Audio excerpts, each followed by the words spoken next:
છોકરો અને વાઘ. એક છોકરો સીમમાં બકરા ચરાવવા જતો હતો. આખો દિવસ એકલા બેસી રહેવાથી એને ખૂબ કંટાળો આવતો. એને થયું, ચાલને કંઈક ગમ્મત કરું. ગમ્મત ખાતર એક ઝાડ ઉપર ચડી એને મોટેથી બૂમ પાડી, ઓ વાઘ આવ્યો રે વાઘ આવ્યો, ધાજો રે ધાજો વાઘ આવ્યો. એની બૂમો સાંભળી આસપાસના ખેતરવાળા દોડી આવ્યા. કોઈએ ધારિયું લઈને આવ્યું તો કોઈ ભાલો લઈને આવ્યું, કોઈ વાંસ લઈને આવ્યું તો કોઈ લાકડી લઈને આવ્યું.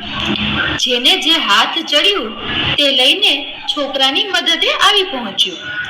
દરેક જણ છોકરાને પૂછે છે, ક્યાં છે વાઘ? છોકરો તો ખીખી કરીને હસીને કહે, કેવો વાઘ ને કેવી વાત, એ તો હું ખાલી ગમ્મત કરતો હતો. મદદે આવેલા લોકો બિચારા શરમાઈ ગયા. એમને બહુ ખોટું લાગ્યું. ખીજાતા ખીજાતા તેઓ પાછા વયા ગયા. અને પછી બીજી વાર ખરેખર વાઘ આવી ચડ્યો. વાઘ છોકરાના બધા બકરા પર તૂટી પડ્યો. છોકરો ખૂબ ગભરાઈ ગયો. ઝાડ પર ચડી તેણે મોટેથી બૂમો પાડી, ઓ વાઘ આવ્યો રે વાઘ આવ્યો, ધાજો રે ધાજો વાઘ આવ્યો.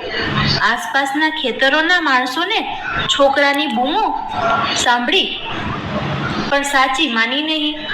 કોઈ મદદે આવ્યું નહીં. વાઘે છોકરાના ઘણા બકરા મારી નાખ્યા. જેટલા નાસી ગયા તેટલા બચ્યા. છોકરો ખૂબ પસ્તાયો. એને એની મસ્કરી ભારે પડી અને છોકરાને સમજાયું, જે જન મસ્કરી કરવા જાય મોડો વહેલો તે સપડાય. જૂઠાણું જલ્દી પકડાય, આખરે જૂઠો જન પસ્તાય. તો કેવી લાગી વાર્તા?